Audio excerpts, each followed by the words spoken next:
Good evening. Thank you for joining us this evening at the East Hampton Library. Today we have with us Evan Weiner, journalist, who will be giving a discussion about the year 1974 in politics and sports and history all around in general. And I'd like to thank Evan for being able to do this presentation. And I'd like to thank everyone for zooming in. Without further ado, I'll turn over this evening's talk to Evan Weiner. Okay, and thank you to Steve for inviting me to the library, and hope everybody's enjoying the end of summer. My name is Evan Weiner, and I knew that guy in the upper left-hand side of that square and the lower right-hand side of the square, Richard Nixon, and I first met him in 1985 when he's returning because of people like me and other reporters to polite society. He was asked if he could arbitrate the baseball umpires dispute with Major League Baseball owners. And this is how I got to meet Richard Nixon. Richie Phillips from Philadelphia was the head of the Major League Baseball Umpires Association. And he's at an impasse with the owners, and he asked the commissioner, Peter Ueberroth, what do you think about arbitration? And Ueberroth said, well, who do you have in mind? And he said, Richard Nixon. He said, Richard Nixon, get out of here. How do you know him? Well, he's next door. He's babysitting the kids. His son-in-law was David Eisenhower, and his daughter, of course, was Julie Nixon. And he would make the trip from Park Ridge, New Jersey, down the Garden State Parkway to the New Jersey Turnpike, get off at exit 4 and be down the Society Hill off the main line in Philadelphia. And this is where I meet him. I go to his office, and he's there, and he's the guy who's basically going to arbitrate the dispute. And with that, he gives the umpires a 40% raise. He returns to proper society. Now, the 1972 election sets up Richard Nixon's downfall on August 9th of 1974. The Vietnam War continued. The American economy was a mess. In the 1970 midterms, Democrats won the popular vote in the House, races by 8.7%. They added a dozen seats. In 1971, Dick Nixon's approval ratings dipped below 50%. And I call him Dick because that's what he said to me one day. Evan, after I saw him one day, and I said, how you doing, Mr. President? He said, no, Evan, please call me Dick. And after all that, it was always Dick. And that's the autograph. The autograph's kind of strange because if it looks like it's done on a top of a ruler, it was. It's an index card. Nixon pulled a ruler out of his pocket, put the index card down, aligned it with the desk, put the ruler next to the desk, signed his name on top of it, and then X'd it. That's his autograph from way back when. And it's funny, I graduated high school in 1973. I was just a 16-year-old kid in the summer of 1972 when Watergate took place back in June of 1972. And anyway, I got to know Nixon, and I got to know Lawrence O'Brien. He was the guy whose office was broken into at the Watergate. That is a gift I got from the NBA back in 1981, 1982, when Larry O'Brien was the commissioner of the National Basketball Association. I said to Larry one day, why did they break into your office? He said they thought I knew something. That is G. Gordon Liddy. And he is the general counsel of a group called CREEP, C-R-E-E-P, CREEP, Committee to Re-elect the President. And there has never been a more aptly named committee to elect the President of the United States. And he's the general counsel. And he is basically plotting a break-in. He's a lawyer. He shouldn't be plotting a break-in, but he's a lawyer, and I guess as an officer of the court, he felt that he had the authority to just break in somewhere and get some dirt. In January 1972, G. Gordon Liddy, general counsel to the Committee for the Re-election of the President, proposes burglarizing and wiretapping the Democratic National Committee's headquarters at the Watergate complex in Washington, D.C. And there is Larry O'Brien. O'Brien was part of the John F. Kennedy Irish Mafia. Him and Kenny O'Donnell, and I kind of did some work for Kenny O'Donnell's daughter Helen. That's another story that could last for about 3 hours. She was dating Christopher Lawford, Peter Lawford's son at the time. Powers and Pierre Salinger, who of course was French, and Ted Sorensen, who was half Norwegian and half Jewish. And Sorensen was the guy who wrote all of Kennedy's books, all of his speeches and all that. And O'Brien would stay on after the assassination and become Lyndon Johnson's liaison to Congress. On May 17, 1972, wiretaps placed on the telephones of the Democratic National Committee chairman, Lawrence O'Brien, and the executive director of the Democratic States chairman, R. Spencer Oliver Jr. And that's the beginning of the crime, which was green-lighted by the general counsel, a lawyer, for Richard Nixon's re-election campaign. June 17, 1972, Frank Wells, a security guard at the Watergate complex, called police at 1:30 in the morning. 5 men were arrested inside the Democratic Committee's headquarters at the Watergate. On June 18, 1972, Virgilio Gonzalez, Bernard Baker, James W. McCourt Jr., Eugenio Martinez, and Frank Sturgis are charged with attempted burglary and attempted interception of telephone and other communications. Now, this might have just been a garden variety break-in, but all of a sudden the Washington Post is covering this, and they're doing it with these two guys, a guy by the name of Robert Woodward and the other, Carl Bernstein, really don't have all that much responsibility at the Washington Post. Bernstein was a reporter, came out of high school and was basically walking the streets, my type of reporter, as a police reporter, whereas Woodward was one of these eggheads in college, and as a reporter had to make sure every I was dotted, every T was crossed, and they were the odd couple, but they were very effective. But they were effective because they had patrons like Katharine Graham. She was the publisher of the Washington Post, and Ben Bradley, he was the executive editor of the Washington Post, and they let the two reporters report. I don't know if that would happen today, but the real heroes of the Watergate saga are Katharine Graham along with Ben Bradley.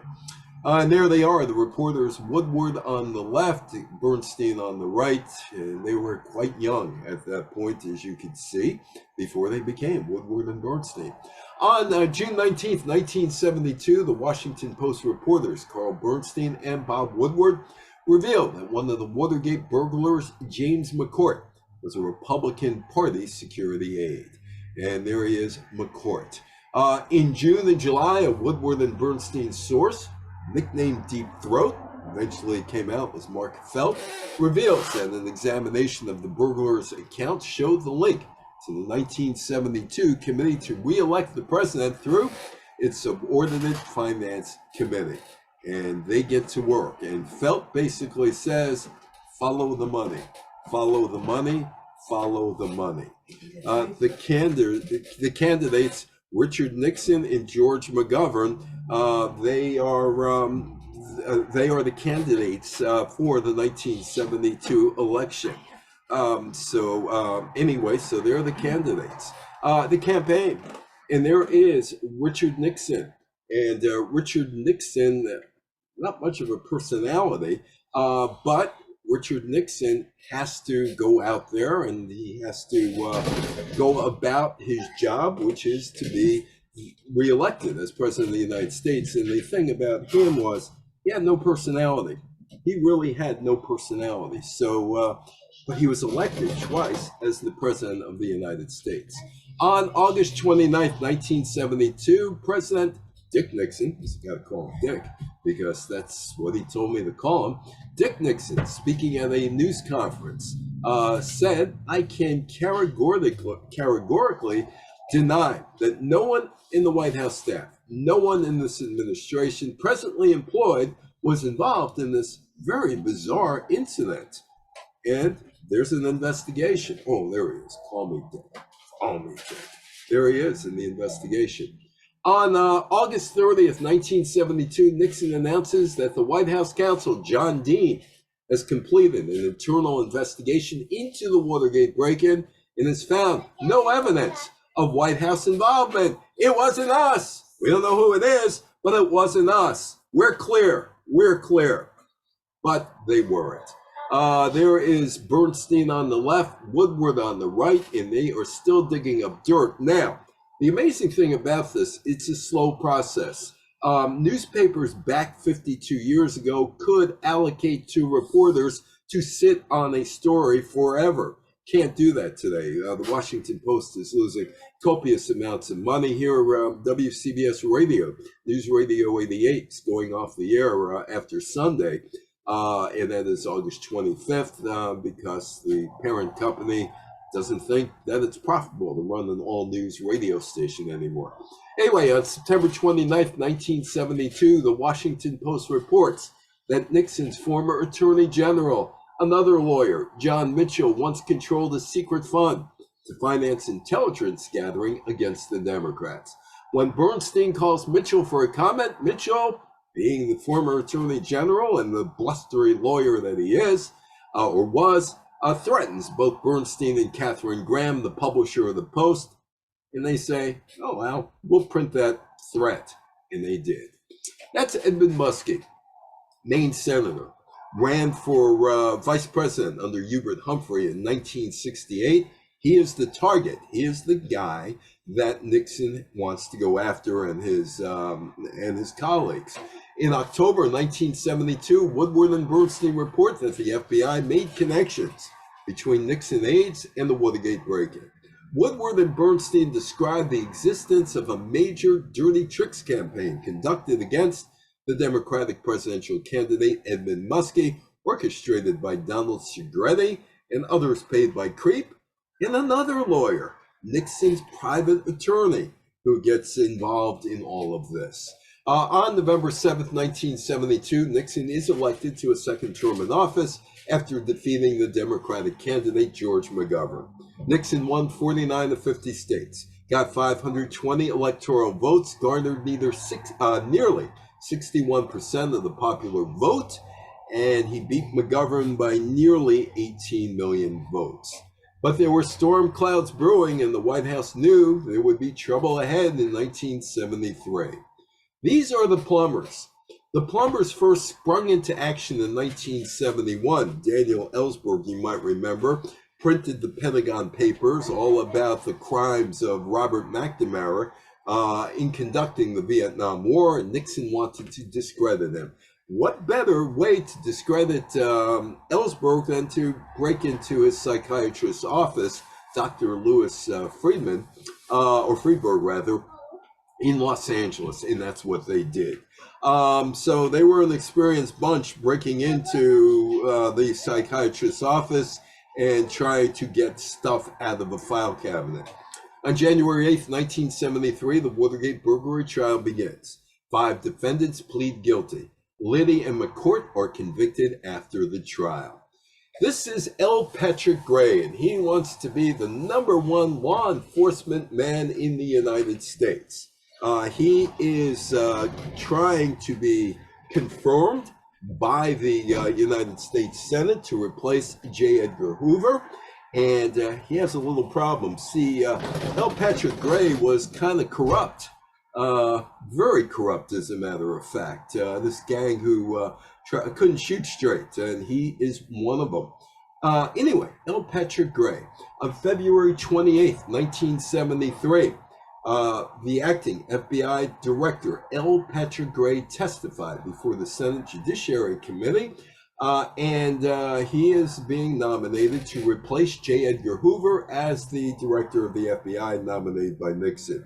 Armed with newspaper articles indicating the White House had possession of FBI Watergate files, the committee chairman, the Democrat, Sam Ervin, of North Carolina questioned Gray as to what he knew about the White House obtaining the files. And there is Irvin during the testimony. Gray stated that he had given FBI reports to John Dean, White House counsel, and discussed the FBI investigation with Dean, again, a lawyer, on many occasions. Also came out that Gray had destroyed important evidence entrusted to him by Dean. Gray's nomination failed, and all of a sudden Dean was directly linked to the Watergate cover-up.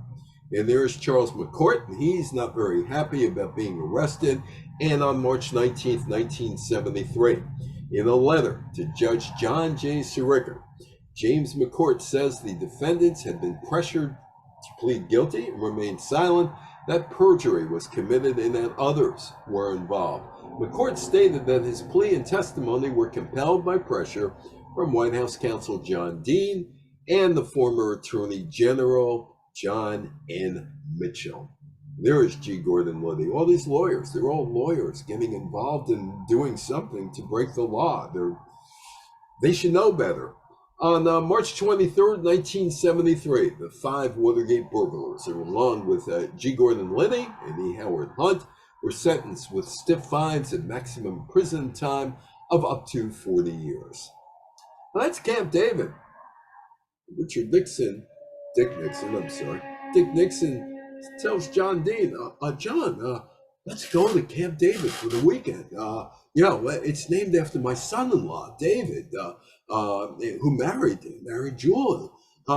Anyway, why don't we go up there? We could bond together. We could watch college basketball in our undershirts. We could scratch. We could do everything, all these things. And oh, by the way, I need a report on the Watergate matter. On March 22nd, 1973, Nixon requested that John Dean put together a report with everything he knew about the Watergate matter and even invited him to take a retreat to Camp David to do so. And Dean goes to Camp David, performs some work on the report, and he begins to think, hey, wait a minute, I'm one of the cover-up's chief participants. Oh boy, wait a minute, I can't do this. Dean concluded he was being fitted for the role of the scapegoat by the higher-ups.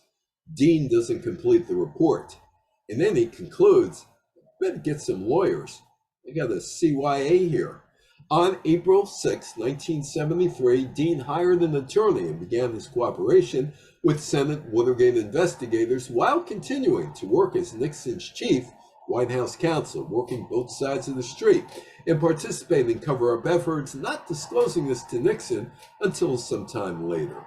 Dean continued to provide information to the prosecutors, who were able to make enormous progress on the cover-up, which up until then they had virtually ignored, having concentrated on the actual burglary and the events preceding it.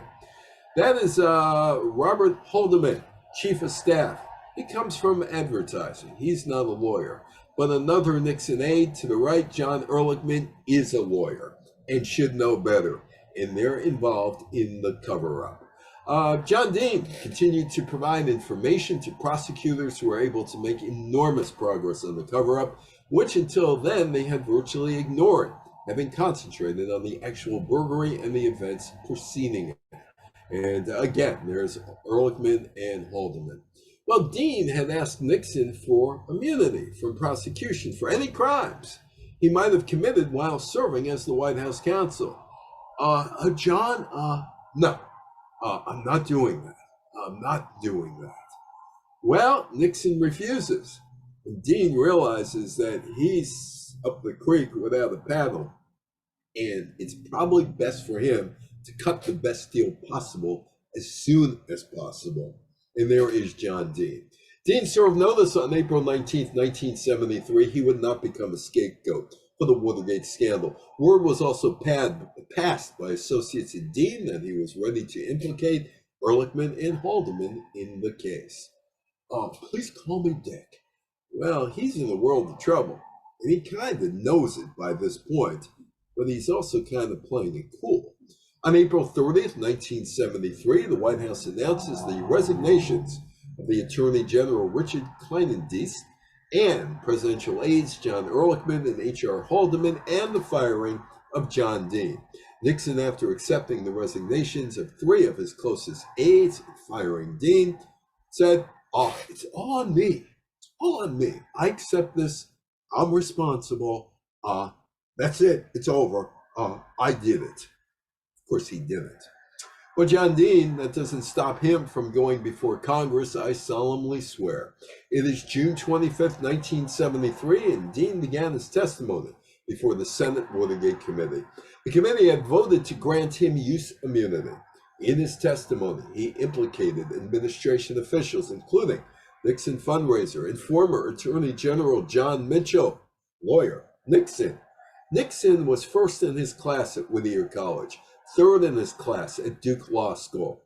Well, here we got 3 lawyers, Mitchell, Nixon, and John Dean, and the Senate gets to play with that. This is an ordinary tape recorder, and this would do Nixon in. The red switch is you flip that, it records. If you hit another button, you got your counter there, and the counter is where somebody talks. You write down where the person is speaking on the counter so you know exactly where to go. And a tape recorder, probably about $30 to buy it at the time, would do Nixon in. In February 1971, a sound-activated taping machine was installed in the Oval Office, including in Nixon's Oval Office desk to capture audio transmitted by telephone taps and concealed microphones. The system was expanded to include other rooms within the White House and Camp David. The taping system was confirmed by Senate Committee staff member Donald Sanders on July 13, 1973, in an interview with White House aide Alexander Butterfield. Still around. He's still around. Woodward's still around. Bernstein's still around. John Dean is still around. A handful of people still around who could talk about what actually happened then. And there is Alexander Butterfield. 3 days later, it was made public during the televised testimony of Butterfield when he was asked about the possibility of a White House taping system by the Senate counsel and sometimes actor Fred Thompson. That is the original Nixon White House tape recorder that did him in. Newsweek, June of 2005. On July 26, 1973, the committee subpoenaed several White House tapes after the president had refused to surrender them. The accuracy of Dean's testimony was confirmed by the tapes. And there is Archibald Cox. He's coming in, and he's going to be the sheriff. In May 1973, the Harvard law professor and former U.S. Solicitor General Archibald Cox was asked to become the special prosecutor to investigate the Watergate break-in. Cox clashed with the White House over Nixon's refusal to release 10 hours of secret Oval Office recordings, some of which implicated the president in the break-in. Let me say this about that, and let me make this clear. He really did make it clear. On October 20th, 1973, that becomes known as the Saturday Night Massacre. Nixon fired Special Prosecutor Archibald Cox and accepted the resignations of Attorney General Elliot Richardson and the Deputy Attorney General William Ruckelshaus. They were asked to get rid of Cox, and they said, "Not my job." There's Elliot Richardson, "Not my job, not my job." Ruckelshaus in happier days. Look, Nixon even has a half smile on his face. On the night of Saturday, October 20th, 1973, Nixon ordered Cox's firing. However, the person with the authority to dismiss Cox, Nixon's Attorney General Elliot Richardson, refused to carry out the order. Richardson resigned. His deputy, William Ruckelshaus, then became the acting Attorney General, but he also refused to obey the order. He resigns. That left Robert Bork, the Solicitor General, as the highest ranking official in the Justice Department. Bork finally carried out Nixon's order and dismissed Cox. And there is Robert Bork, and he might have a resemblance to a Simpson cartoon character. More on that later. The reaction to the firing and resignations would force Nixon to appoint another special prosecutor to replace Cox. Congress would become more interested in what happened at the Watergate complex in June 1972. On the left is Cox, on the right's the new boss in town, the new sheriff, Leon Jaworski. On November 5th, 1973, Nixon appoints a new special prosecutor, Leon Jaworski. Jaworski would secure a unanimous U.S. Supreme Court decision that forced Dick Nixon to release secretly recorded tapes from the Oval Office in July 1974. The beginning of the end, 1974. On May 9th, the House of Representatives Judiciary Committee starts impeachment proceedings against Dick Nixon. The walls are caving in. Nixon's drinking a little bit and talking to the walls, or at least the pictures on the walls, like Abe Lincoln. Like, oh, Abe, can you believe this? On July 24th, in a unanimous ruling, the Supreme Court orders Nixon to release the tape recordings. The decision came 2 months after the White House gave the House Judiciary Committee edited transcripts of Nixon's conversations. But he did not turn over the actual tapes. That's the New Jersey Congressman Peter Rodino. He's the head of the impeachment committee, and they're about ready to go to work. It's July 27th, 1974. Impeachment process starts. The House Judiciary Committee passes 3 articles of impeachment against Nixon for obstruction of justice, misuse of power, contempt of Congress. The committee sent the impeachment to the floor for a full White House vote. Well, the elders, you Scott, Barry Goldwater, they go to see Richard Nixon. And they're not going to tell Nixon, hey, get out. They're just going to lay the lay of the land out for him. The GOP elders go to the White House on August 7th. The senator of Arizona, Barry Goldwater, the U.S. Minority Leader, John Rhodes of Arizona, and the Senate Minority Leader, Hugh Scott of Pennsylvania. And basically, they lay all the cards on the table. They tell Dick Nixon, yeah, they're going to impeach you. They're going to convict you. They're going to remove you from office in connection with the Watergate incident. But you know what? We're not going to tell you what to do. Doesn't matter. We're not going to tell you. You make the decision. Nixon and Goldwater in presumably happier days. Goldwater, Rhodes, and Scott didn't try to persuade or urge Nixon to resign in their meetings in his working office and in the old executive office building. But they did tell Dick Nixon, your support on the Hill, gone. Gone.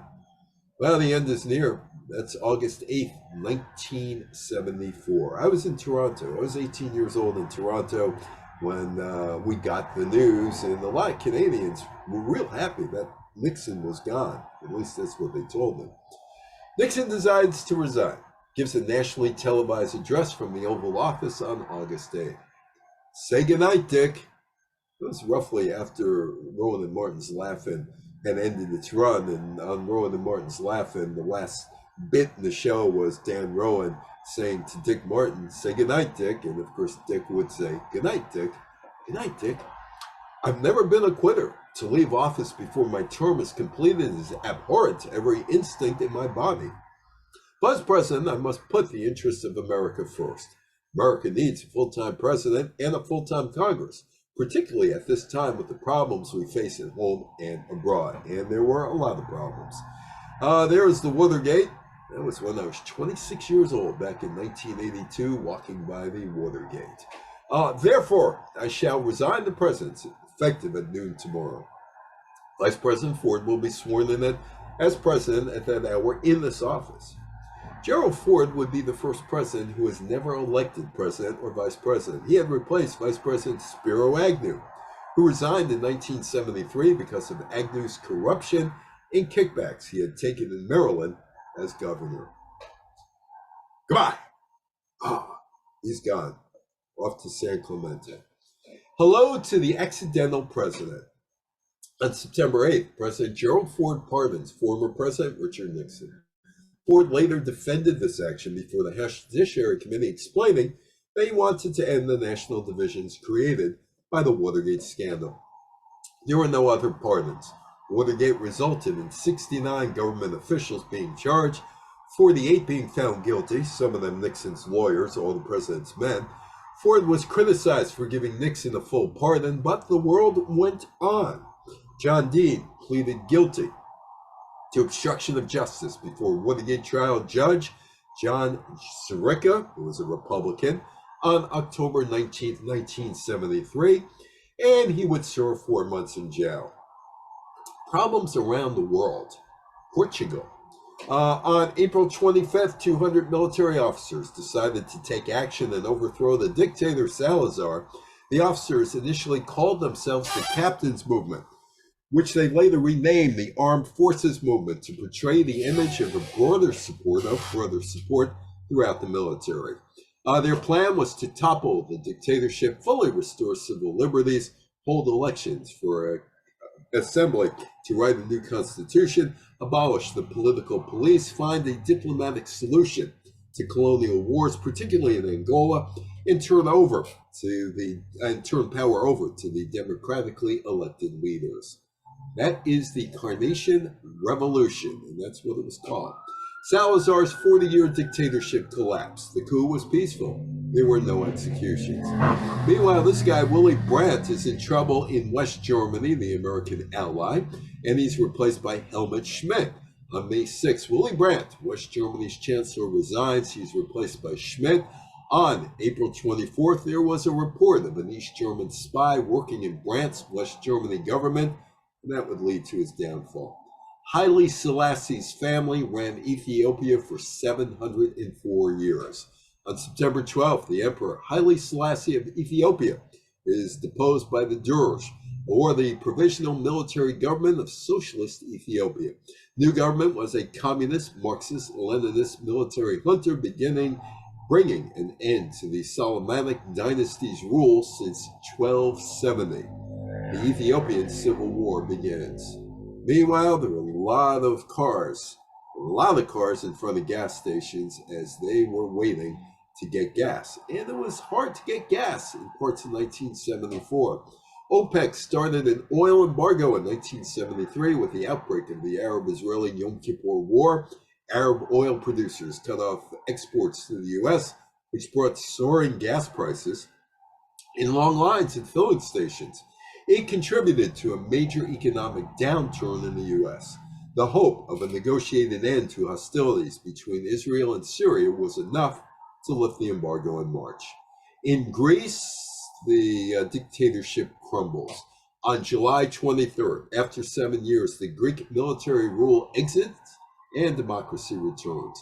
The military government in Greece had collapsed, and the former prime minister, Konstantin Karamanlis, has been invited to return. Well, there was a guilty pleasure that some people had watching the breathless reports of Patty Hearst being a bank robber, the heir to the Hearst fortune, or one of the heirs to the Hearst fortune. She's the granddaughter of William Randolph Hearst, who was truly a bad guy. Patty Hearst was kidnapped by the Symbionese Liberation Army in February. She would spend 19 months with her captors and join them in criminal acts soon after her kidnapping. She was kept in a closet, became a member of the SLA, changed her name to Tanya, adopted radical rhetoric, robbed the bank, went on the lam. Hearst was captured by the FBI in September 1975. Hank Aaron broke Babe Ruth's home run record on April 8th.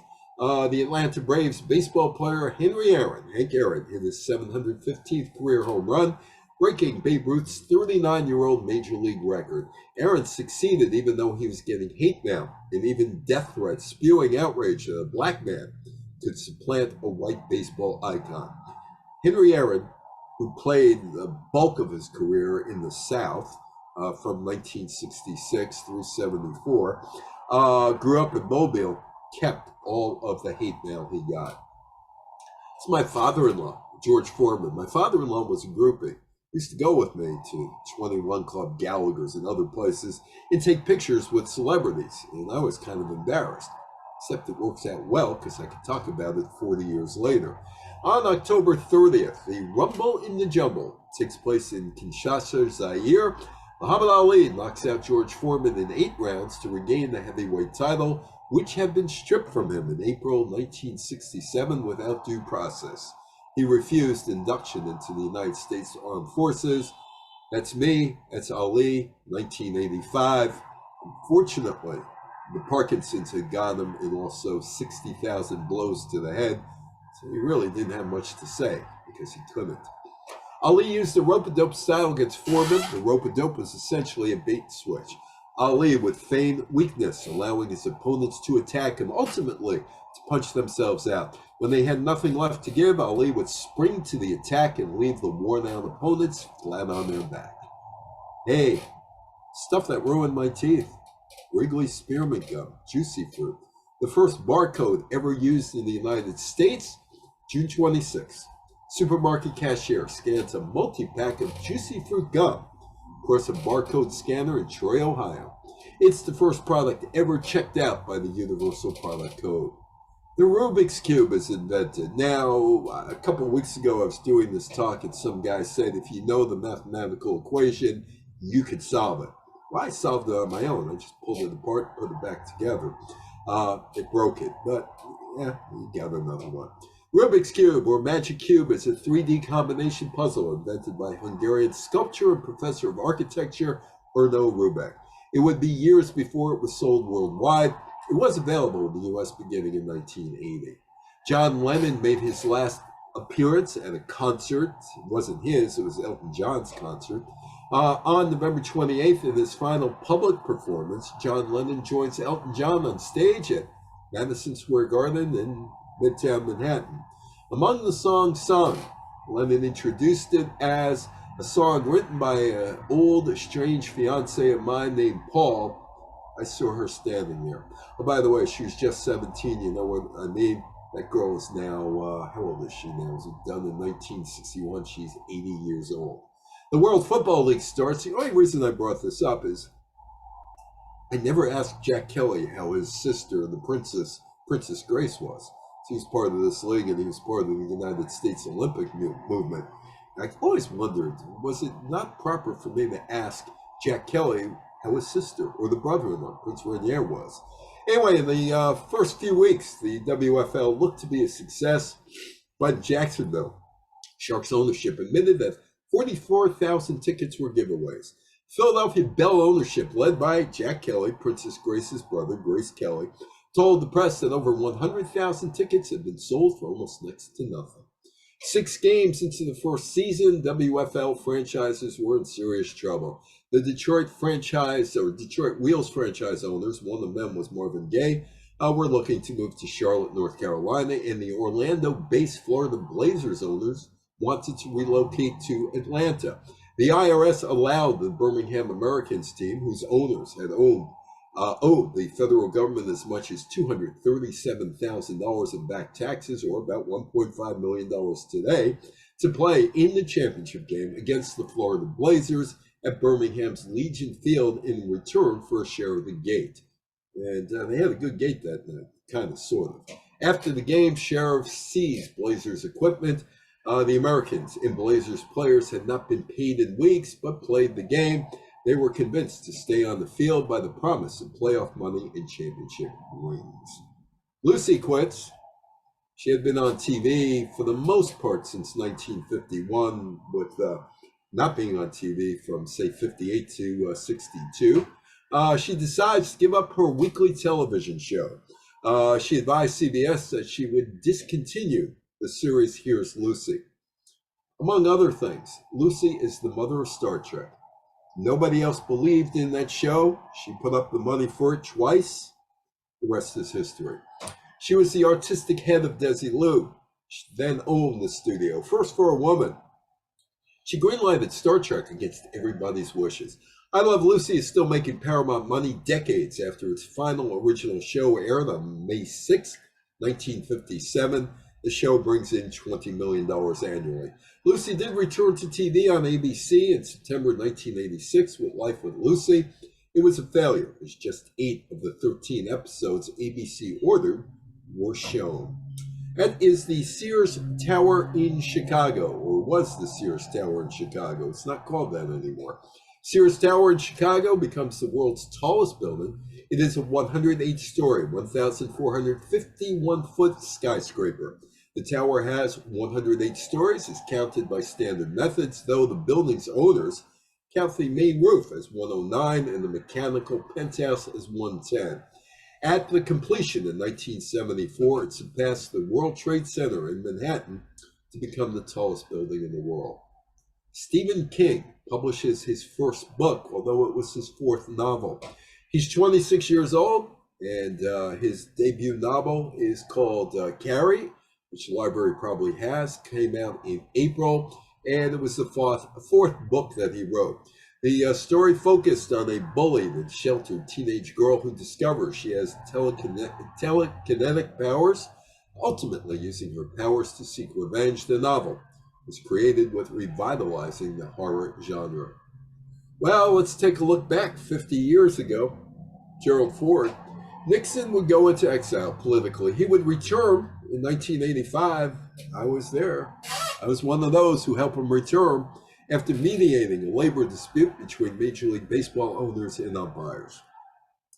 Ford pardoned Nixon. Ford would lose his presidential election bid to Jimmy Carter in 1976. That was his first presidential campaign. Henry Aaron ended up hitting 755 home runs, and that record was eclipsed by Barry Bonds, who hit 762, but Bonds has been accused but never proven of being a steroids user.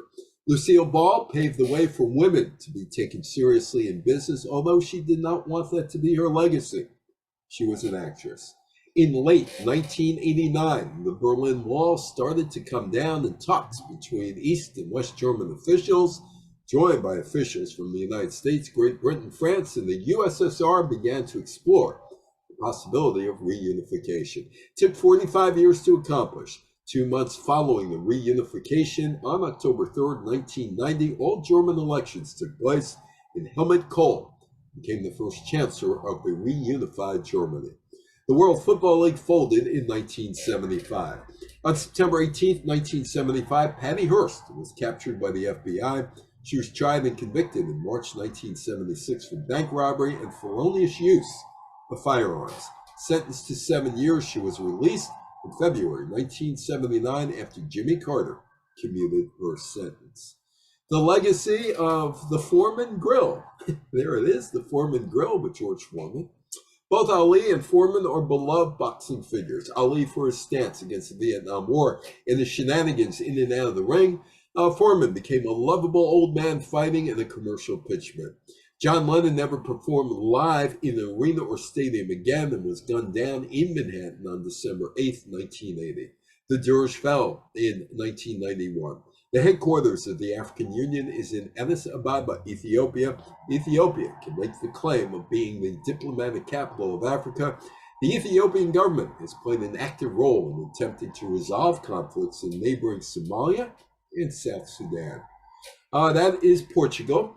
Portugal's first free election was held on April 25th, 1975, to write a new constitution, replacing the constitution of 1943. Another election was held in 1976, and the first constitutional government, led by center-leftist socialist Mario Soares, took office. Woodward and Bernstein were reporting on Donald Trump's impeachment and arrests 5 decades after Watergate. Mark Felt was identified as Deep Throat in 2005. He was a former Federal Bureau of Investigation Associate Director. He never got to be the FBI Director. Robert Bork, Simpsons character. On October 23rd, 1987, the United States Senate rejected Robert Bork's nomination to the Supreme Court by a roll call vote of 58-42 because of his role in Watergate. On the TV show The Simpsons, George Roy Snyder's character is based on Bork. Stephen King's books have sold more than 350 million copies. Sears, once the largest department store in the United States. The Sears Tower served as the headquarters of the retail company Sears from 1974 to 1994. Sears sold the tower in 1994, vacated it by 1995, but retaining the naming rights through 2003. It's now known as the Willis Tower. Sears was once the largest retailer in the United States. It barely exists. Sears has just 9 stores open on mainland America, has 3 stores closed in 2024 in Jersey City, New Jersey, Stockton, California, and Union Gap, Washington. There is 1 store in Puerto Rico. In Mexico, Carlos Slim owns the name Sears, operates more than 90 stores in the country, and it is in good shape. Well, I want to thank you for attending, and Hope that you get something out of it. My name is Evan Weiner, and we will see you again at some point. Have a good day, good night, whenever you watch this. Bye-bye.